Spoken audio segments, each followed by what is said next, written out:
de ces conférences, ce sont des conférences grand public. Donc l'idée, c'est de surtout donner des messages essentiels sur l'activité physique et donc ici les maladies chroniques, et donc vous êtes dans les confs epsilon. L'exercice est vraiment périlleux parce qu'il faut à la fois pouvoir dire des choses sérieuses, mais tout en disant des choses grand public. Ce sont des conférences grand public sur la prévention santé.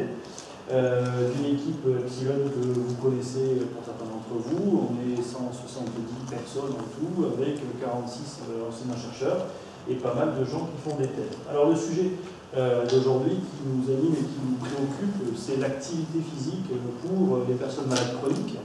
Et c'est extrêmement original comme sujet.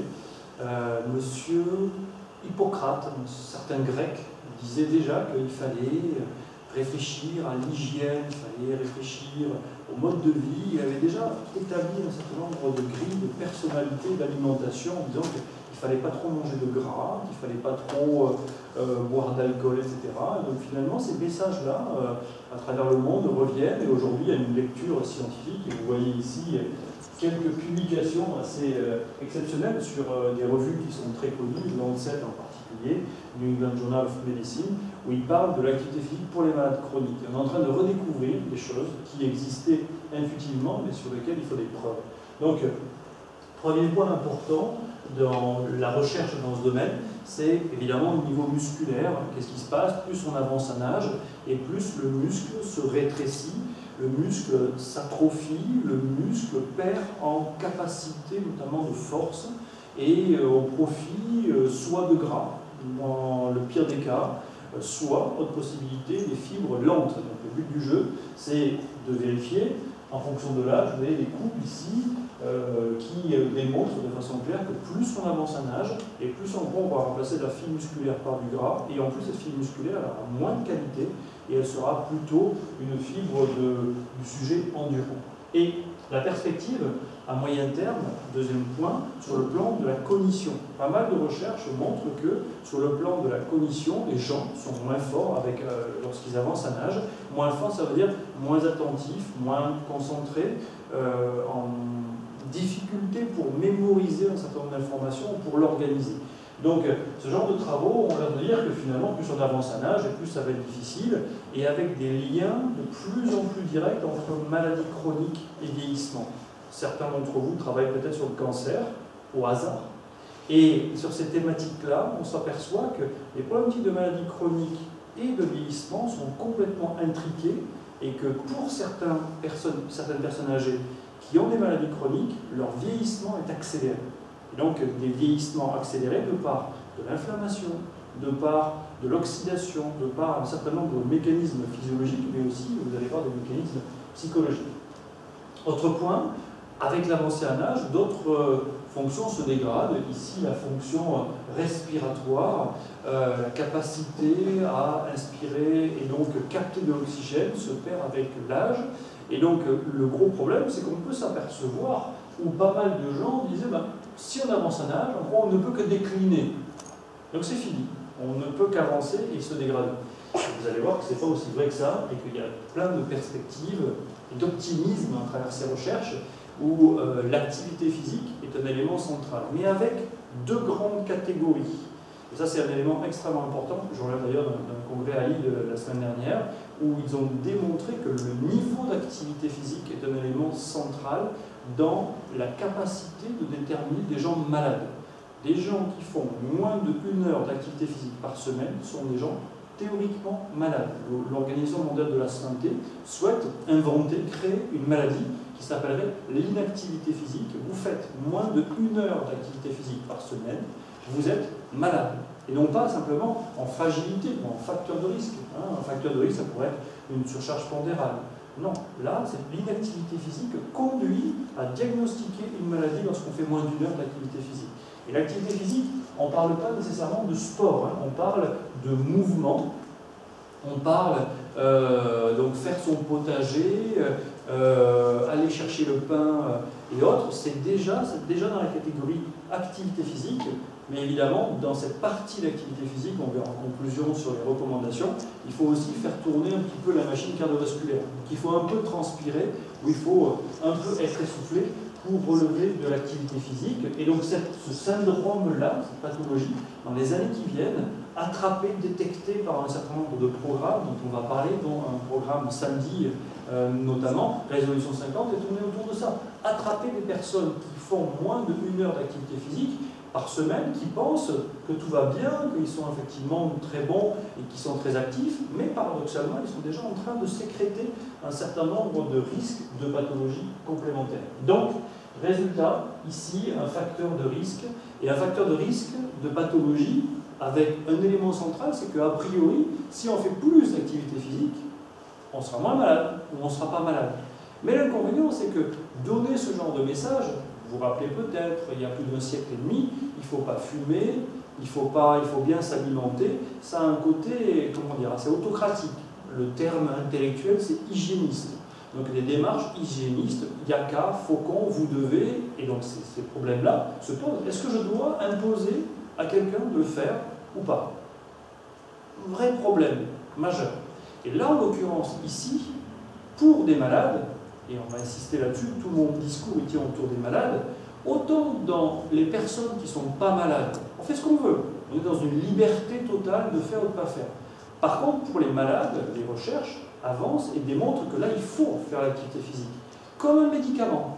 Donc, si on prend un médicament parce que c'est bien pour cette maladie et pour la traiter, la guérir, l'activité physique, on n'est plus dans la logique de on fait ou on ne fait pas, volontaire ou pas. C'est obligatoire pour, évidemment, se soigner, s'aider, vivre mieux avec cette pathologie ou ces pathologies. D'accord? C'est un élément central, et c'est un élément central qui montre que dans une courbe moyenne d'avancée en âge, plus on avance et moins on fait d'activité physique, moins on bouge. Vous voyez cette courbe-là, hein, que ce soit les hommes ou que ce soit les femmes, peu importe, on va trouver cette même déclinaison, cette même descente, alors qu'a priori, physiologiquement, biologiquement ou psychologiquement, on a encore les ressources pour faire l'activité physique. Mais concrètement, on en fait moins. Donc, les mécanismes, ce serait vraiment trop long d'aborder et de détailler tous les mécanismes, tellement la molécule activité physique, si on faisait une comparaison avec un médicament, est plurimécanistique. Ça va toucher des systèmes qui sont à la fois musculo-squelettiques, à la fois sur la densité osseuse, sur les aspects respiratoires. Aujourd'hui, tenter de développer une voie est intéressante, évidemment, lorsqu'on est chercheur fondamental. Mais il y a tellement d'effets et tellement de systèmes imbriqués ou intriqués que l'étude des mécanismes se perd dans de grandes difficultés, dans la mesure où cette imbrication, elle est très forte, que ce soit lié à la mitochondrie, que ce soit lié à des structures un petit peu plus grosses, des organes, un poumon, un cœur, des muscles, tout ça finalement fonctionne de façon systémique. Et les résultats ici témoignent de mécanismes, en fait, de cercles vicieux qui sont assez intéressants à étudier. Que vous soyez jeune ou moins jeune, naturellement, on a un certain principe physiologique de l'économie d'énergie. Moins on en fait, moins on a envie d'en faire, et moins on a envie d'en faire, moins on va en faire, et plus on va avoir peur d'en faire. Et moins j'en fais, plus j'ai peur d'en faire, moins j'en fais, et ainsi de suite. Donc, cette intrication entre moins j'en fais, plus je suis fragilisé, et plus les effets sont exponentiels de dégradation. On appelle ça le cercle vicieux du conditionnement, avec en rouge plutôt l'aspect musculaire, l'aspect d'aggravation des symptômes, et en bleu tout l'aspect psychologique. J'ai peur d'en faire, et plus j'ai peur d'en faire, moins j'en fais, et je commence finalement à pas être capable, à plus me sentir capable. Beaucoup de gens qui ont été diagnostiqués malades, on leur dit, mais surtout pas, il ne faut pas bouger. Hein. Donc les docteurs voient tous les jours, oulala, attention, vous avez un problème au cœur, il ne faut pas bouger. Vous avez un problème au poumon, il ne faut pas bouger. Hein. Vous avez un problème de diabète, oulala, attention, l'activité physique, ce n'est pas très bon pour vous. Prenez un médicament, mais surtout, soyez prudent. Et cette logique-là, elle est intéressante lorsqu'on est malade aiguë. Lorsqu'on va notamment aux urgences pour se faire soigner d'une pathologie aiguë, d'une fracture ou d'une surinfection. Oui, il faut être au repos. Par contre, lorsqu'on est malade chronique, plus on va se mettre au repos et plus en gros on est en train de se faire arrêter et de plus en plus, évidemment, on va entraîner un certain nombre de conséquences négatives. Alors, Les études montrent, notamment paléontologiques, montrent des choses absolument géniales, de la mesure à travers des choses un peu compliquées apparemment, en mesurant le tibia, en mesurant les restes humains, que Homo sapiens sapiens, notre je vais arrêter là, mais arrière-grand-père commun, tous et toutes, quelle que soit notre race, en fait, nous étions tous Homo sapiens sapiens. Et on faisait tous à peu près entre 25 et 35 km par jour. On marchait, on courait, on chassait, on sautait, on sprintait, d'accord, 25 km par jour, à 35.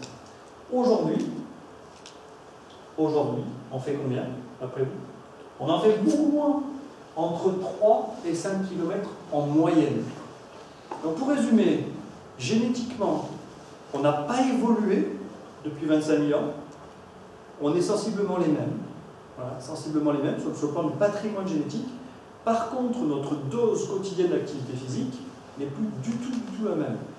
Ça ne veut pas dire qu'évidemment on s'alimente comme Homo sapiens sapiens, quoique dans certains endroits, notamment aux États-Unis, ça il faut pas trop dire, mais c'est vrai que cette alimentation a changé, oui, mais par contre le niveau d'activité physique sur lequel nous sommes aujourd'hui, il y a une hyper-sédentarisation. Et paradoxalement, notre corps est fait pour bouger, est fait pour faire, d'accord, c'est 25 à 35 km. Et la courbe de réduction de ce niveau d'activité physique quotidien, c'est pas depuis 25 000 ans, c'est juste depuis un siècle, depuis à peu près la fin on va dire du 19e, début du 20e. Jusqu'en 1900, on était tous et toutes, ou vos grands-parents, ou vos arrière-grands-parents étaient des agriculteurs, étaient des ouvriers, des gens qui travaillaient de leur corps. Et en l'espace de 100 ans, même pas, on est passé d'une activité physique importante sur laquelle on devait travailler et sur laquelle on avait vraiment une véritable dynamique corporelle, et où désormais on ne fait plus rien, très peu, et surtout avec très peu d'efforts, un peu maximal. Très peu d'efforts sur lesquels, de temps en temps, il faut soit courir, soit forcer, hein, et on va trouver plein de systèmes de technologie. Finalement, je vais prendre l'escalator, finalement, je vais prendre la voiture. Et tiens, si je prenais la voiture pour faire 200 mètres, tiens, si je prenais plutôt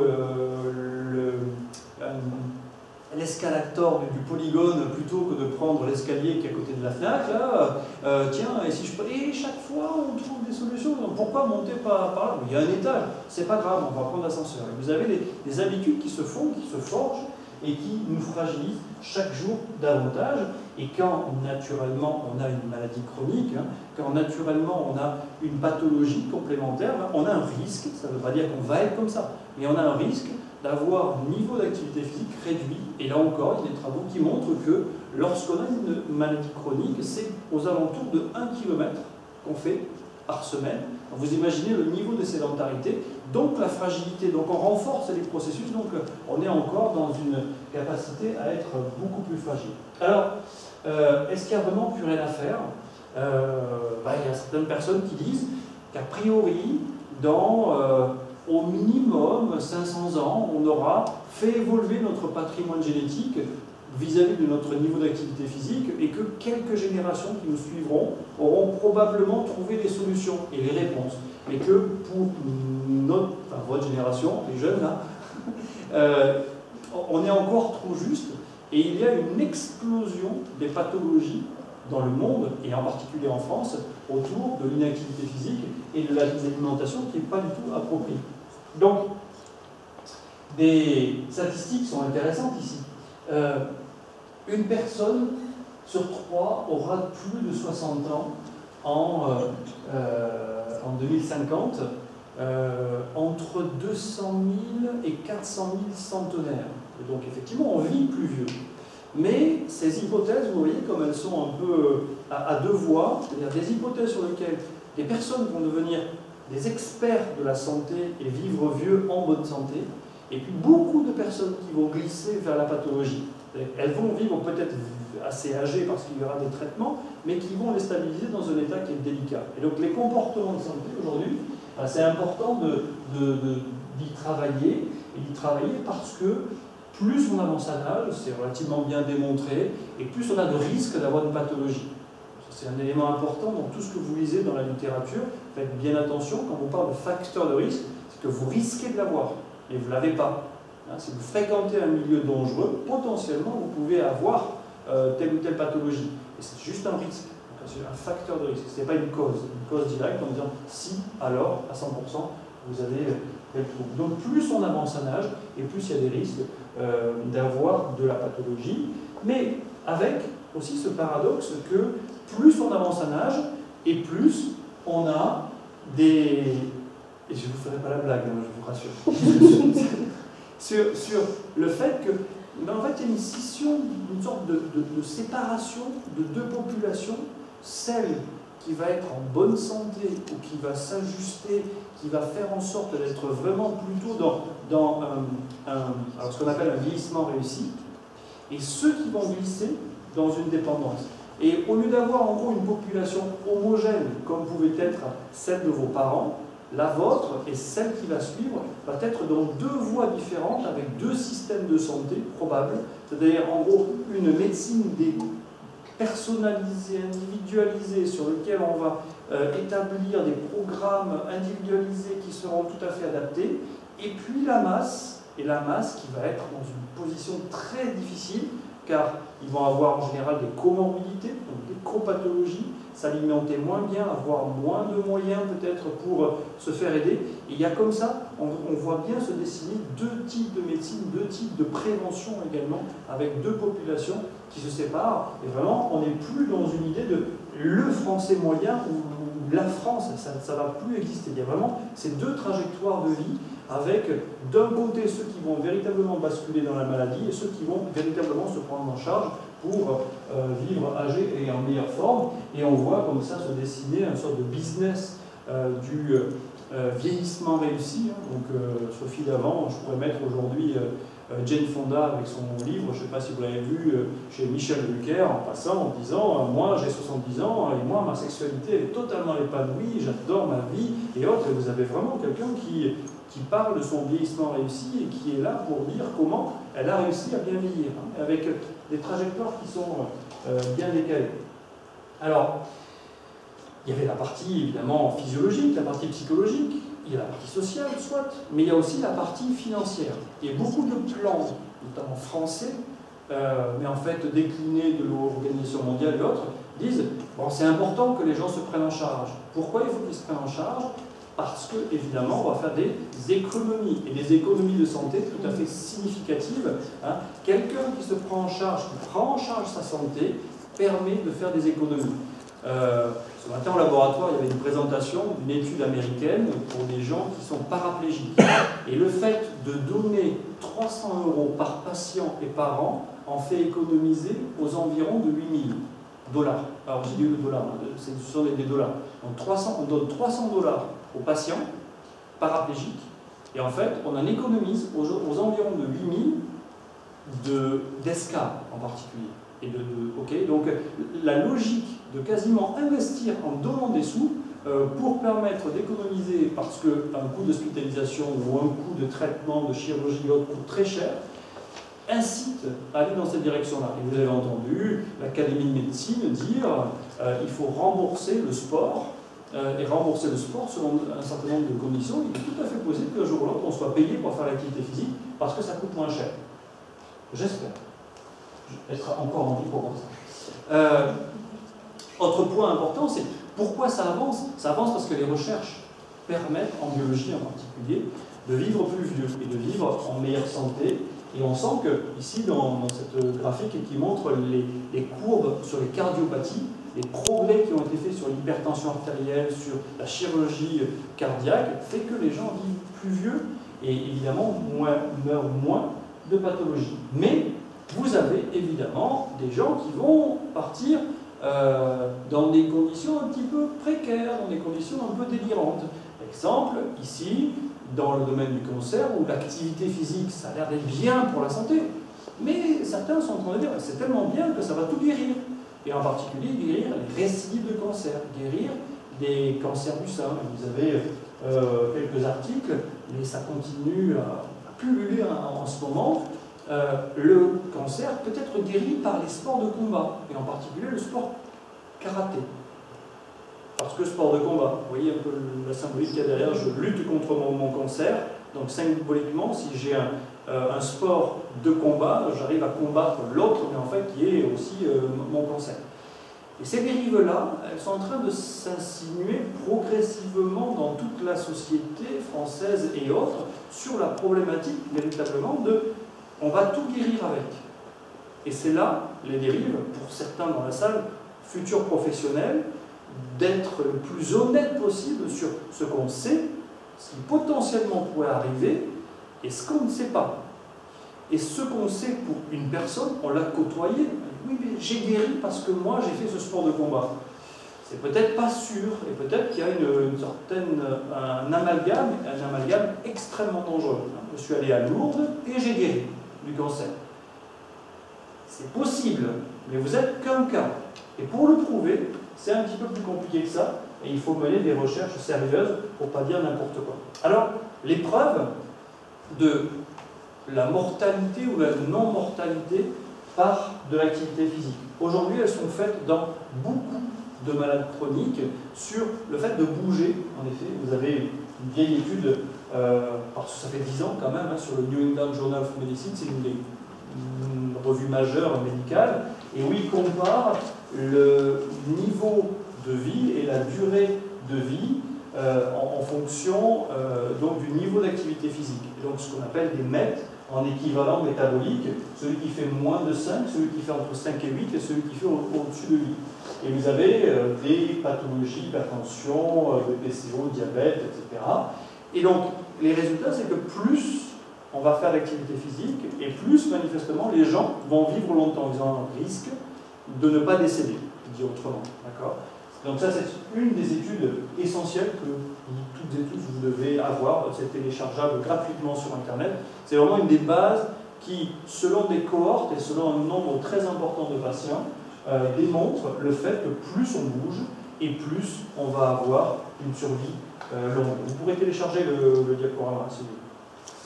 Alors, les effets sur les marqueurs physiologiques, c'est relativement bien établi, relativement bien connu. Les bénéfices de l'activité physique sur la densité osseuse, sur la masse grasse, sur la force, sur l'insuline, sur le cholestérol, sur la fréquence cardiaque de repos, sur la pression systolique. Il y a déjà, évidemment, un certain nombre d'études qui vont démontrer, composante par composante, structure par structure, organe par organe, les bénéfices de l'activité physique, selon deux voies, soit le renforcement musculaire, soit l'endurance. Effectivement, plus on avance, et plus on avance dans les connaissances, et plus les recommandations, on va en parler enfin, mais qui étaient uniquement et strictement sur le renforcement plutôt de l'aérobie, la capacité à faire un effort de longue durée, finalement ne suffit pas, et il faudra faire dans les années qui viennent également du renforcement musculaire.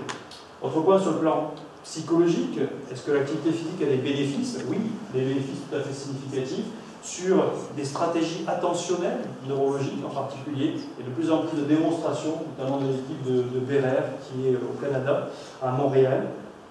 Un travail sur la mémoire également, une mémorisation améliorée dans certaines conditions particulières, notamment de sélection, et encore une fois qui est en lien avec l'attention, des dépressions, de l'anxiété réduite, une socialisation qui est améliorée, une estime de soi, une observance au traitement également, et enfin une survie sans incapacité, encore faudrait-il le prouver. L'élément qui est un élément, je crois, important, où dans la société il y a un certain nombre de conflits ou de tensions en disant est-ce qu'on prend un médicament ou est-ce qu'on fait de l'activité physique, les deux sont complémentaires. Il y a pas mal d'études qui commencent à montrer que parce que je fais de l'activité physique, je suis plus observant de mon médicament. Donc en gros, ça se complète. Et 1 plus 1, ça fait 2.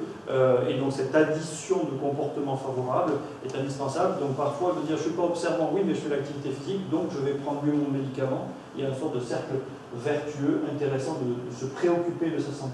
Et dernier point, les aspects médico-économiques.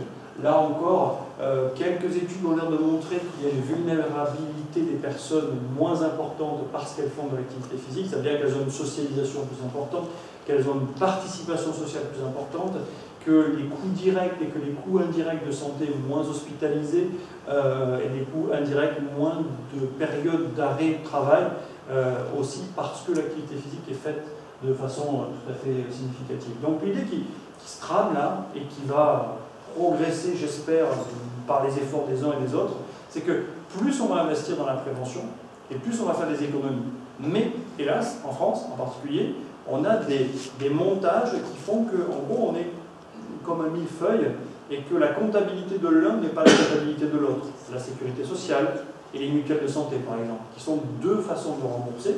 Et si on ne voit que l'un, comptablement, il n'y a peut-être pas d'effet tout à fait significatif de la prévention.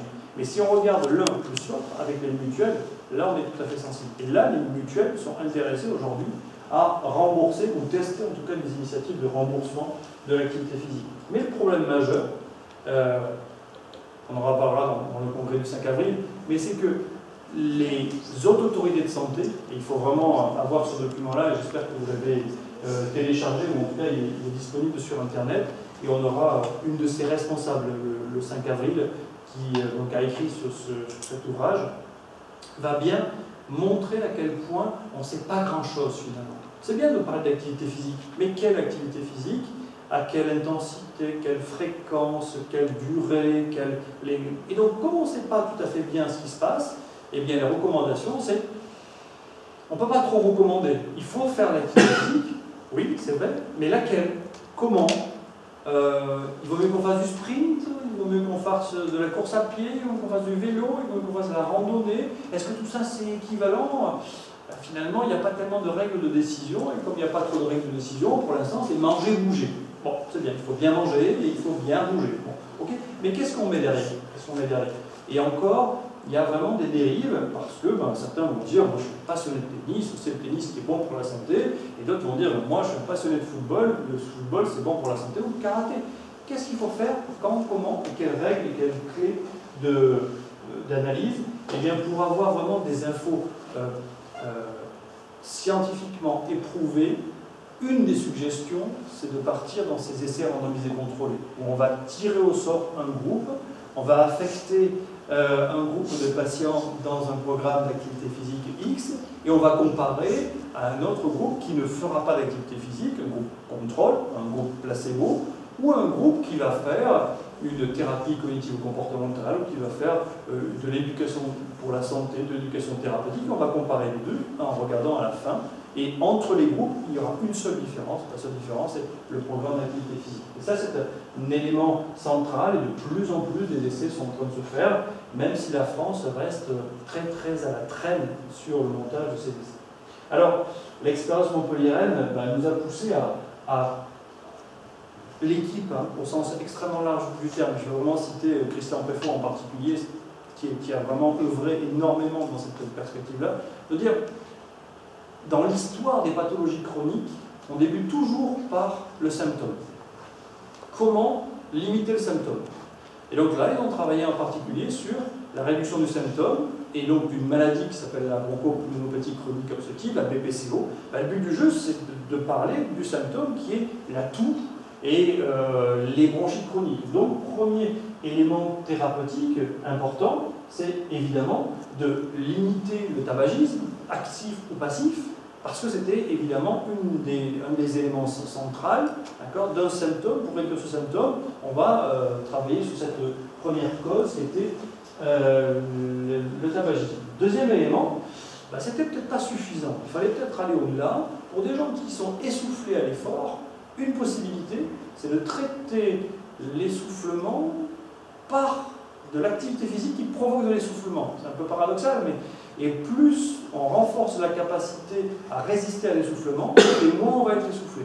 Donc il y a eu, dans les années 2000, dans les années 90, beaucoup de travail sur quelle modalité d'activité physique et à quelle intensité. Et ils ont montré, en particulier, l'équipe de Christian Préfond, que le seuil ventilatoire était un seuil important pour ces patients-là, c'est un seuil de confort. Donc on fait une activité d'endurance à un seuil de confort donné sur lequel on ne se fait pas trop mal, sur lequel ils sont en capacité à bouger, et on apprend aussi une gestion respiratoire et une gestion de l'essoufflement.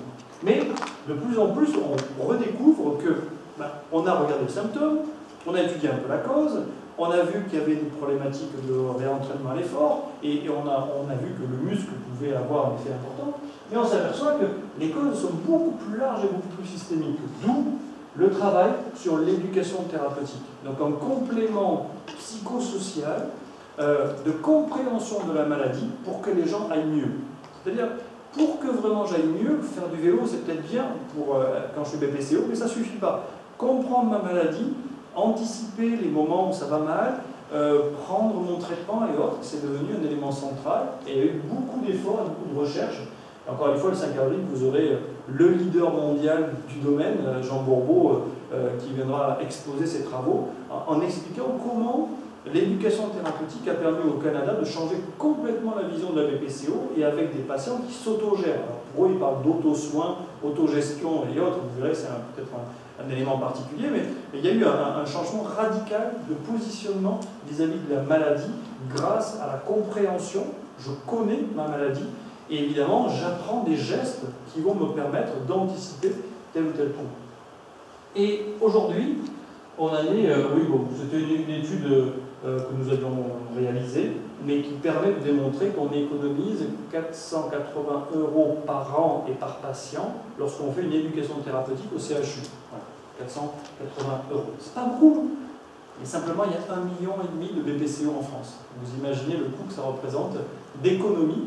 Et évidemment, quand je parle de 481 €, c'était en payant les enseignants d'activité physique adaptée qui faisaient de l'éducation thérapeutique au CHU pour ces patients. Donc tout compris. Voilà. On paye les professionnels et évidemment on en récolte les fonds. Mais le problème de toute cette prise en charge, comme on dit, cette prise en charge, elle rend parfois dépendant. Et lorsqu'on fait un seul moment donné, effectivement les gens vont mieux, sur un an, mais est-ce que ça dure?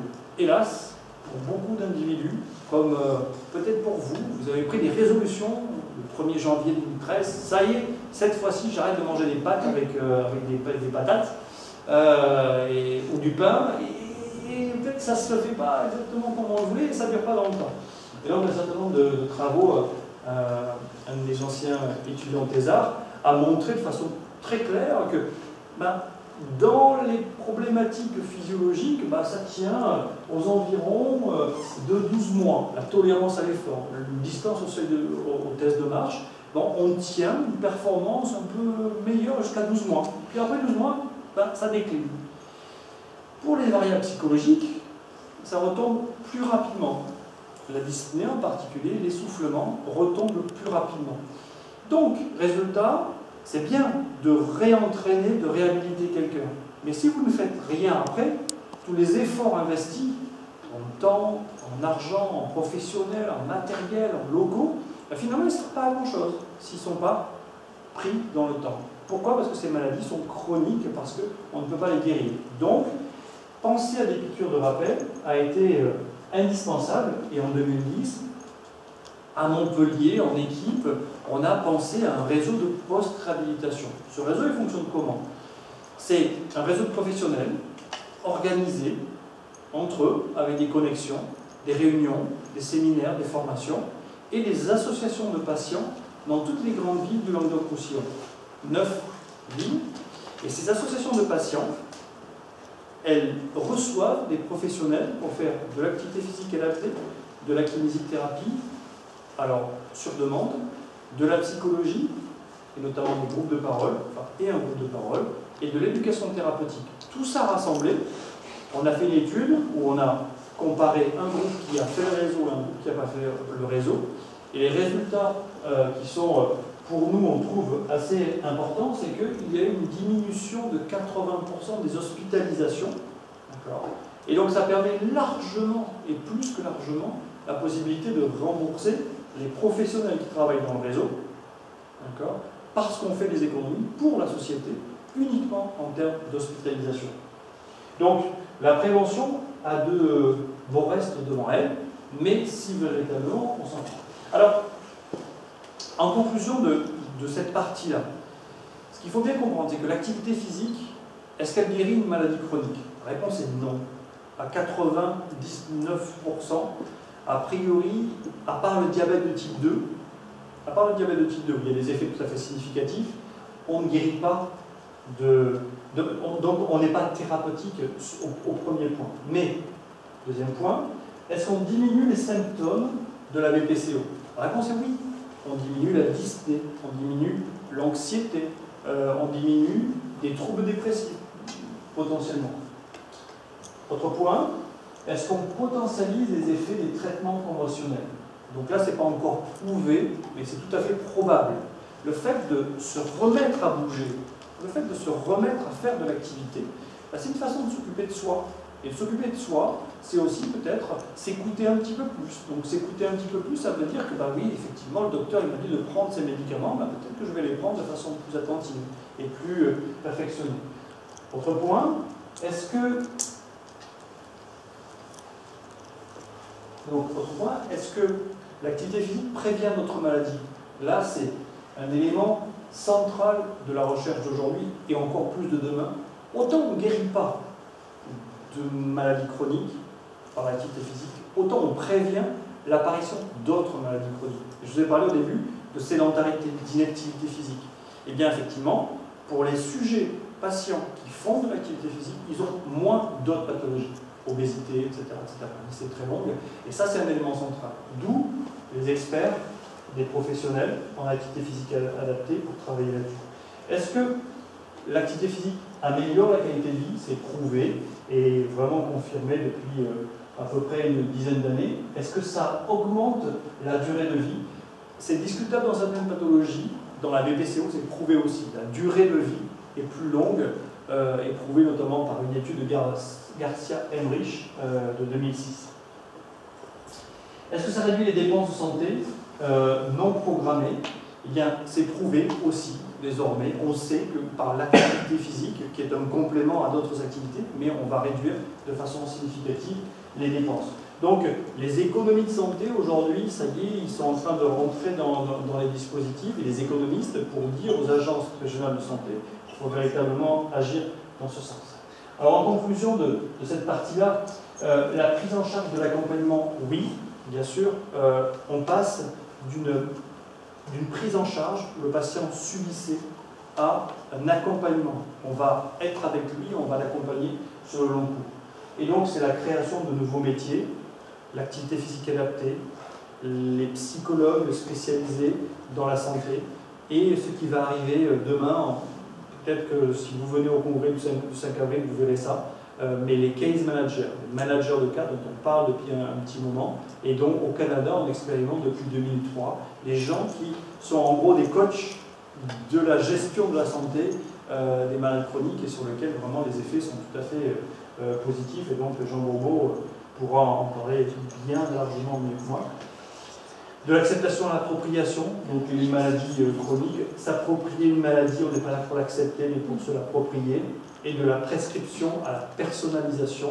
Donc on est en train de rentrer d'une logique de « je vous prescris l'activité physique », oui c'est vrai, mais une personnalisation. Quoi, comment, pour moi, à court, moyen et long terme, donc de nouvelles organisations. Quelles activités physiques pratiquer?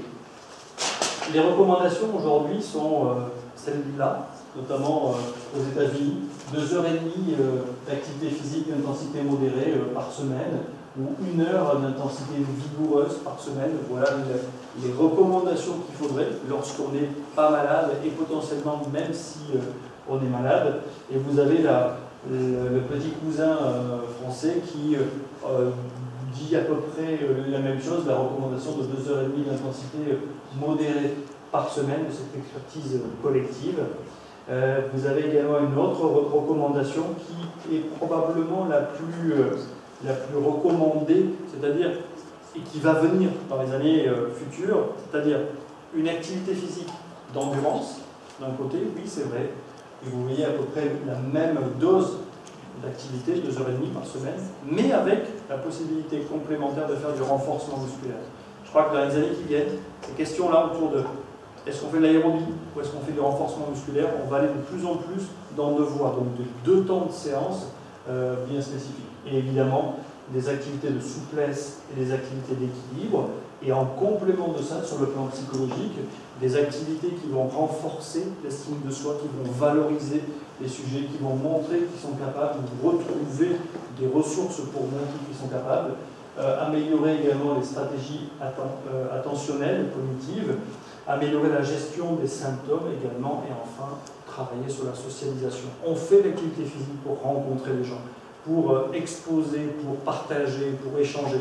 Et dans beaucoup de secteurs, il y a une vision très réductrice de l'activité qui serait: je me pose sur un vélo et je fais une activité uniquement en train de pédaler et je améliore mon corps. Non, ça ne suffit pas. Il faut aussi avoir des activités sociales pour avoir des bénéfices santé. Donc, des activités lesquelles? Alors, on peut retourner sur nos arrière-grands-parents peut-être, hein, à ce modèle-là. C'est une superbe publication, je trouve, de personnes qui ont étudié les Amish.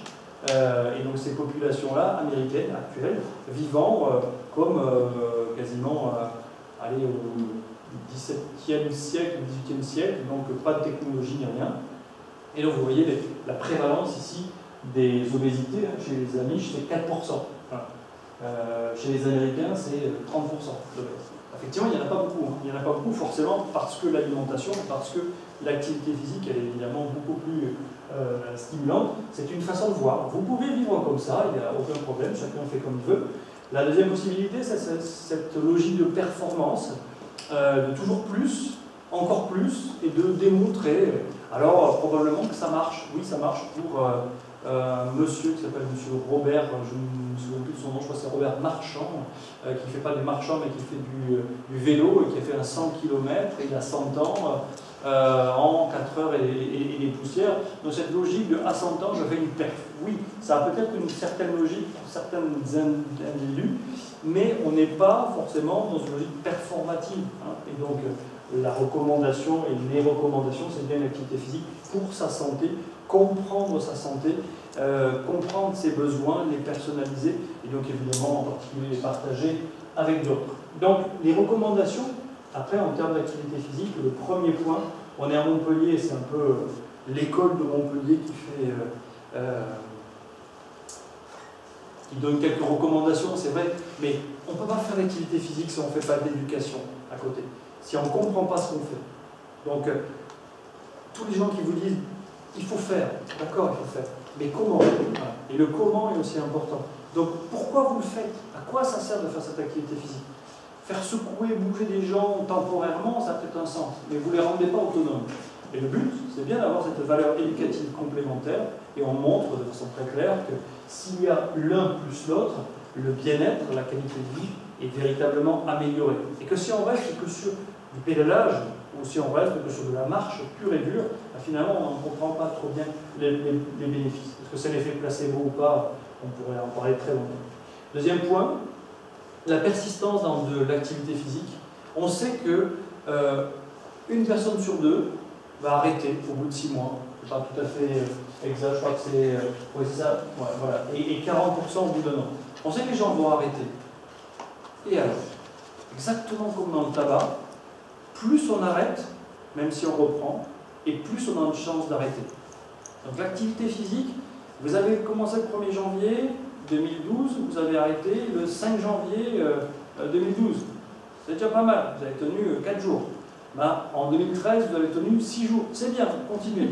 Et donc il faut recommencer, et à chaque fois qu'on continue, on va aller vers de la régularité.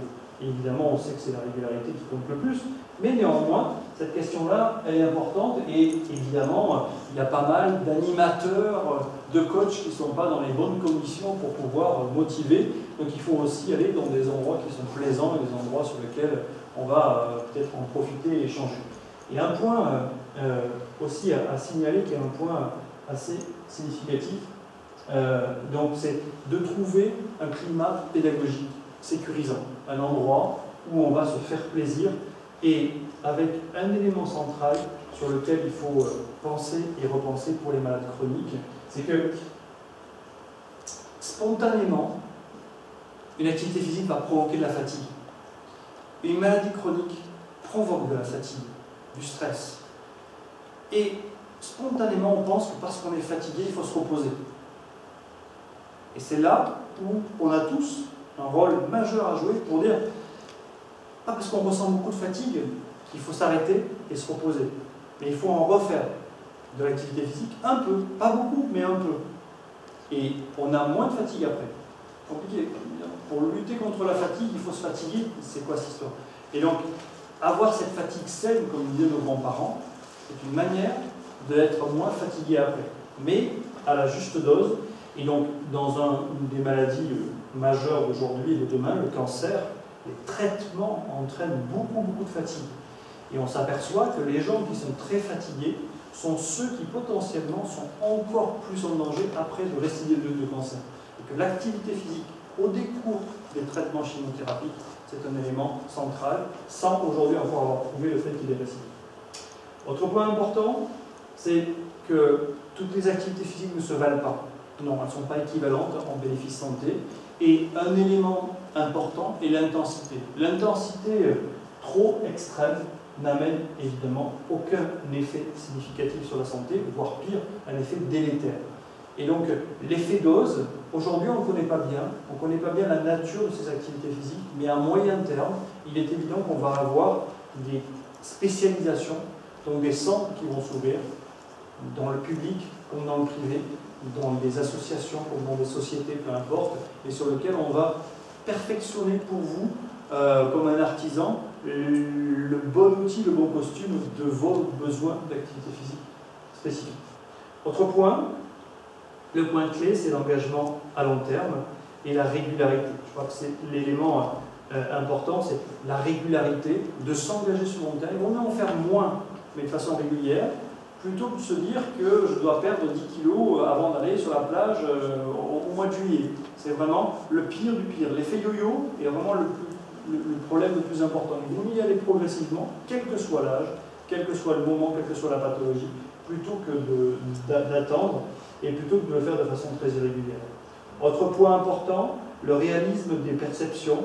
C'est vrai qu'à l'âge adulte, on arrive grosso modo à savoir quelle performance on peut faire à certains niveaux, mais lorsqu'on est à un âge un petit peu plus avancé où qu'on n'est pas malade chronique, on s'aperçoit que la maladie chronique amène des peurs, des stress, des angoisses qui font qu'on n'a plus trop envie de bouger. Et on montre de façon extrêmement claire qu'il peut y avoir des progrès musculaires. Mais les progrès les plus importants, c'est qu'on enlève le frein à main. Les gens ils ont peur de bouger, ils ont peur de descendre dans la rue, ils ont peur de monter les escaliers. J'ai demandé à quelqu'un qui est BPCO, plus jamais il est monté dans un escalier depuis 10, 15, 20 ans pour certains. Parce qu'ils ont peur, uniquement peur. Ils pourraient potentiellement le faire, mais voilà. Donc ils ont besoin de revenir à un réentraînement pour pouvoir fonctionner. Donc tenir compte des sous-estimations, des surestimations, pour certains c'est rare, mais c'est un élément central pour perdurer. Les cinétiques des bénéfices, je crois que c'est un élément important de voir que dans un programme d'activité physique, souvent, le bénéfice il est très rapide sur le plan psychologique.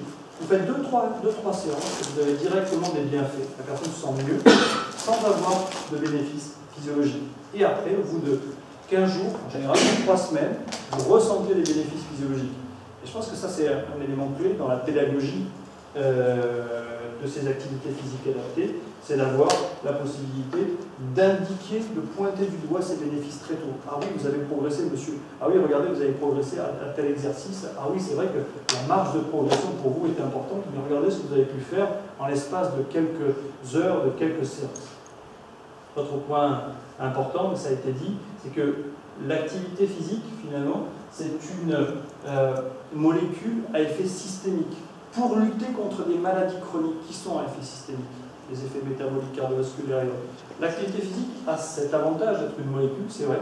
Notre collègue de Lille va faire un congrès sur le sport est-il un médicament au mois de novembre, si ma mémoire est bonne. Mais effectivement, c'est un médicament, mais avec des diffusions extrêmement larges et multiples. Autre point, l'instabilité de la maladie chronique.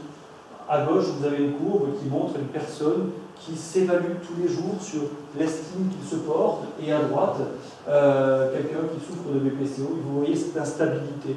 Le gros problème dans l'activité physique, dans ce secteur-là, c'est bien qu'il y a des instabilités très importantes. Un jour, il se sent bien, un jour, il ne se sent pas bien. Et donc, attraper ces moments de vulnérabilité et soutenir, épauler au moment où il y a de la fragilité, c'est véritablement essentiel. Et donc, ajuster les séances à l'état physique du moment, c'est aussi un élément. La plasticité neuronale, autre point, on avait très longtemps pensé que le cerveau était quelque chose de figé, qu'on perdait des neurones de jour en jour, et on s'aperçoit de plus en plus, grâce aux études sur les cellules souches, grâce aux études notamment sur l'IRM fonctionnel, des possibilités importantes et des ressources qu'on arrive à déclarer grâce à cette plasticité. Donc on apprend tous les jours, il y a de nouvelles voies et de nouveaux chemins à tracer sur ce point-là. Ne plus être seul face à la maladie. C'est une réflexion de Jean Bourbeau.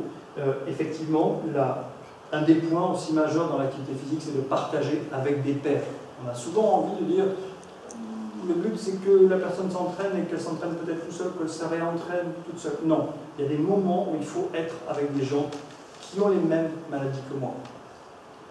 On se comprend mieux. On ne peut pas parler avec d'autres, avec notre entourage. Vous ne pouvez pas comprendre la BPCO, c'est trop compliqué. Par contre, avec quelqu'un qui me comprend, j'ai envie de partager des choses. Et des choses qui sont liées à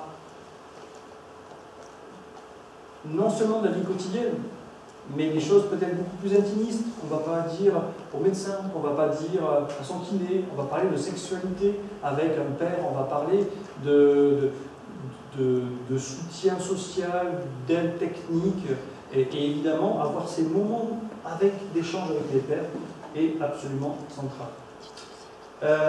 Autre point, partager, construire des projets de vie, quel que soit le temps qui nous reste à vivre, avoir des projets, c'est une façon de vivre. Je vous invite à lire, dans ces vacances, j'ai lu un petit peu le bouquin de Jean d'Ormesson sur le vieillissement et sur la façon dont il se voyait. Avoir plus de projets qu'on pourrait emmener dans sa vie, c'est essentiel. Voilà. Construire des projets, avancer, quel que soit l'âge, quels que soient nos moyens, c'est absolument indispensable et ça nous tient, et ça nous tient en vie pendant, pour certains, très très très longtemps, et ça surprend presque les médecins en disant il est encore en vie alors qu'il devait décéder. Je pense en particulier à quelqu'un qui s'appelle Jean-François Degnaud, que vous en avez entendu parler. Il était atteint d'un grave cancer. Il a dit moi dans ma vie, c'était un intellectuel non politique et voilà, très très connu, et il a dit moi je veux traverser l'Atlantique. Donc il a arrêté son travail, il a dit je vais traverser l'Atlantique seul avec mon voilier, c'est ma passion et j'ai envie. Et donc ce projet, il n'a pas pu le mener tout de suite, il devait s'entraîner et autres, il devait donc se préparer. Et il a vécu 3 fois plus que ce que lui promettaient les cancérologues, simplement parce qu'en gros, il s'est accroché et il avait envie de mener à bout ce projet. Je pense qu'il y a vraiment, on a des ressources qui sont assez exceptionnelles. Donc, quelle priorité? Je crois que là aussi, un élément important, c'est la formation médicale d'aujourd'hui et encore plus de demain, et des professionnels de santé qui ne doivent plus être dans un rapport je te donne, tu prends et tu écoutes et tu te tais, mais dans une alliance thérapeutique. En gros, le thérapeute est aussi quelqu'un qui va être en lien, en complémentarité. De quoi j'ai besoin? Et donc il va négocier. C'est en train d'être fait, ça prend un petit peu de temps pour arriver au bout. Alors quelle perspective? Perspective, c'est par exemple, pour l'activité physique, de dépister, de screener, d'attraper très tôt des personnes qui sont en fragilité. Sur le programme Résolution 50, on va faire le 9 février prochain au Palais universitaire des sports, c'est ce type de fonctionnement-là. Avant qu'il ne soit trop tard, avant que la maladie soit installée, est-ce qu'on peut déjà repérer des personnes en fragilité et les repérer en évaluant leurs ressources cognitives et leurs ressources physiques, en disant est-ce qu'on peut là leur recommander des associations agréées de santé, activité physique et santé, qui seraient de proximité. Et c'est l'optique de ce programme qui va être réalisé, c'est la 3e année qu'on le fait. Alors que conclure?